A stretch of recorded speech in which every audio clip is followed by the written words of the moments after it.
নমস্কার, Assam prime network থেকে আমি ইন্দ্রাণী আপনাদের স্বাগত জানাচ্ছি।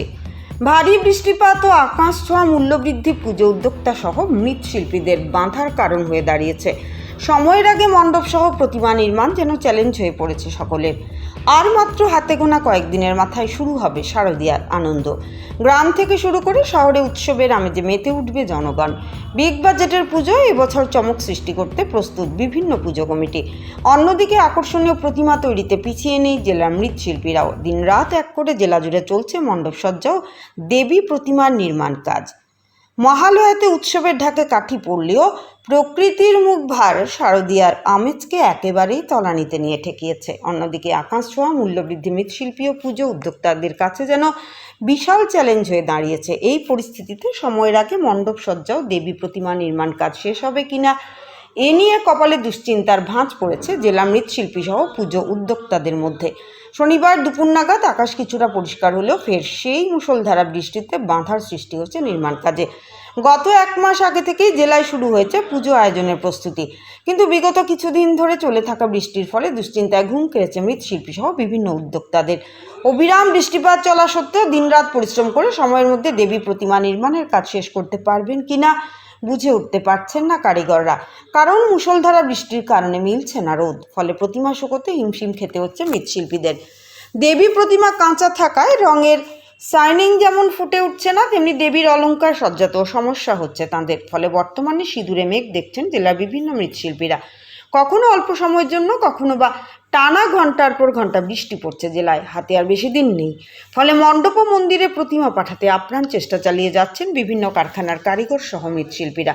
তাই প্রযুক্তির ব্যবহারে প্রতিমার গায়ের কাঁচা মাটি শুকোচ্ছেন শিল্পীরা। সময়ের আগে প্রতিমার কাজ সম্পূর্ণ করতে গ্যাসের মাধ্যমে হিট দিয়ে আপাতত কাজ চালাচ্ছেন বিভিন্ন কারিগররা। যদিও অনেক আগে থেকেই দুর্গা প্রতিমা তৈরির কাজ অনেকটা এগিয়ে রেখেছেন তারা, কিন্তু তা সত্ত্বেও মুষলধারা বৃষ্টি তাদের ছোট বড় নানা কাজে বাঁধা হয়ে দাঁড়িয়েছে। ফলে কবে দেখা মিলবে রোদের সেই আশায় আকাশের দিকে তাকিয়ে দিন কাটাচ্ছেন জেলার মৃৎশিল্পী সহ কাছাড়ে বিভিন্ন পুজো উদ্যোক্তারা। এদিকে জিনিসপত্রের মূল্যবৃদ্ধিও তাদের কাছে বিশাল চ্যালেঞ্জ হয়ে দাঁড়িয়েছে। বাঁশ, খড় সহ প্রতিমা তৈরিতে ব্যবহৃত যাবতীয় জিনিসপত্রের মূল্যবৃদ্ধিতে মৃৎশিল্পী সহ উদ্যোক্তারা বিপাকে পড়লেও হাল ছাড়েনি পুজো আয়োজনের। একের পর এক সমস্যার সম্মুখীন হয়েও দিনরাত পরিশ্রম করে যাচ্ছেন সকলেই। স্বাভাবিকভাবেই ভারী বৃষ্টিপাত ও আকাশ ছোঁয়া মূল্যবৃদ্ধি দুদিক দিয়ে বিপাকে পড়েছেন তারা। বিভিন্ন উপকরণের দাম বাড়লেও মূর্তির সঠিক দাম মিলছে না মৃৎশিল্পীদের। ফলে দুদিকে মার খেয়েও নিজেদের আঁকড়ে ধরে হাল ফিরিয়ে আসার অপেক্ষায় দিন কাটাচ্ছেন জেলার মৃৎশিল্পীরা। তো আমরা ঠাকুরগুলো শুকাইতে পারছি না, কাজটা আমাদের পেছনে পড়ে গেছে।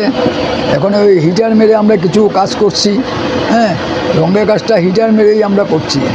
কারণ এখন তো আর রৌদ্র উঠলো আর দেওয়া সম্ভব হবে না, কারণ বৃষ্টি এইভাবে বৃষ্টি হচ্ছে। ওই 1 ঘন্টা আগে যে বৃষ্টি হয়েছে সেই বৃষ্টিটা আমাদের দরজার সামনে জল ছিল, আমাদের গল্লিতেও জল ছিল। কারণ হলো এখন এইভাবে তো এখন আর রাখা সম্ভব না, ওই জন্য আমরা ওই হিটার মেরেই আমরা রঙের কাজ করছি। কারণ হইলো এইভাবে সম্ভব হয় না, বৃষ্টি হলে পরে আমাদের কাজ পেছনে পড়ে যায়। না, মূর্তি তো দিতেই হবে, মূর্তি দিতেই হবে, বৃষ্টি থাকলেও দিতে হবে, বৃষ্টি না থাকলেও দিতে হবে। মূর্তিগুলো তো প্যান্ডেলে যাবে, পূজা তো হইতে হবে, পূজা না হলে তো আর হবে না। বৃদ্ধি তো এখন জিনিসপত্রের দাম ডাবল হয়ে গেছে।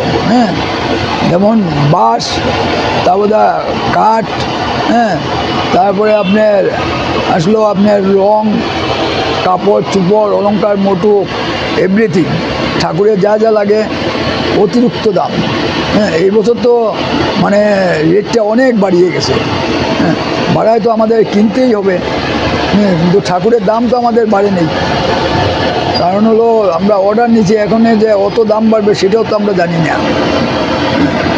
কিন্তু এখন তো আমাদের কাজ করতে হবে, কারণ কাস্টমারকে ডেলিভারি দিতে হবে। দুটো পরিস্থিতিতেই আমাদের জন্য খারাপ। একটা হইলো আপনার বৃষ্টি, এটা তো খারাপ হয়েছেই, এটা তো আর বলার মতো না। আজকে কন্টিনিউ কয়েকদিন যাবৎ বৃষ্টি। আর মূল্যবৃদ্ধি এমনভাবে হচ্ছে, কারণ জিনিসপত্রের দাম অতিরিক্ত দাম।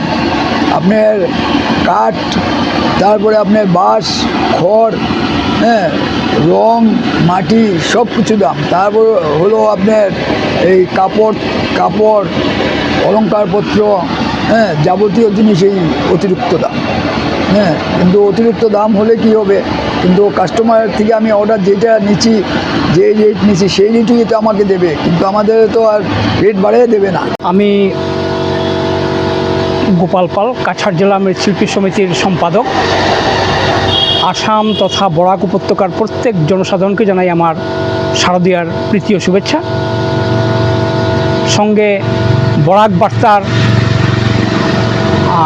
বার্তালিপি থেকে আপনারা এসছেন, আপনাদেরকে আমার অনেক অনেক শুভেচ্ছা শারদীয়ার। দেখুন, কিছুদিন থেকেই বৃষ্টির জন্য একটু আমাদের অসুবিধা হচ্ছে। আজকেও প্রচণ্ড বৃষ্টি ছিল, দেখতেই পাচ্ছেন জল প্রায় উঠেই গিয়েছিল দোকানের ভেতর। মূর্তিগুলো বৃষ্টিতে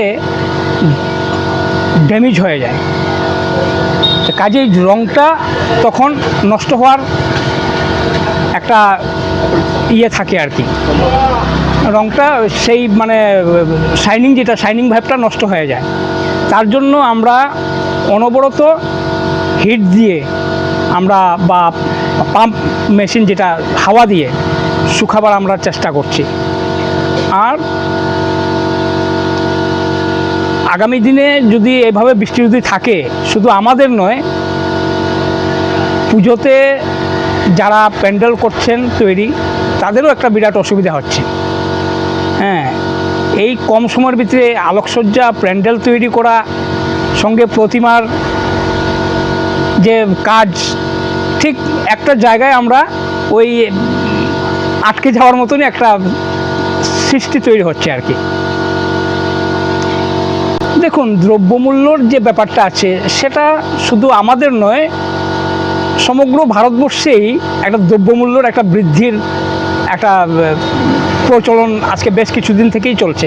তার মধ্যে আমাদের যে প্রতিমার যে সরঞ্জাম, আপনি কাঠ বলুন, বাঁশ বলুন, এই খেড় বলুন, হ্যাঁ, আগের তুলনায় অনেক বেড়েছে। কিছু কিছু জিনিস তো আমরা টাকা দিয়ে পর্যন্ত আমরা পাইনি। হ্যাঁ, যেমন খড় যেটা, সেই খড়টা যখন আমরা বুক করি তখন চারদিকে জল ছিল, ফ্লাড ছিল। হ্যাঁ, এটা বৈশাখ জ্যৈষ্ঠ মাসে চারদিকে জল হয়েছিল, আপনারা দেখেছেন। হ্যাঁ, তখন আমাদের কিছু কিছু জায়গা আমাদের ফেনি বুক করা ছিল, কিন্তু সেই ফেনিগুলো জলের তলায় যাওয়াতে আমরা অনেক বেশি দাম দিয়ে অন্য জায়গার থেকে আমরা এই খেরগুলো আমরা ম্যানেজ করেছি। হ্যাঁ, তদ্রূপী কাঠেরও সেম অবস্থা। তারপরে দেখুন, প্রতিমাতে যে আমরা সরঞ্জাম, যেমন কাপড় আছে বা গয়নাপত্র আছে, সেগুলো অনেক বৃদ্ধি পেয়েছে।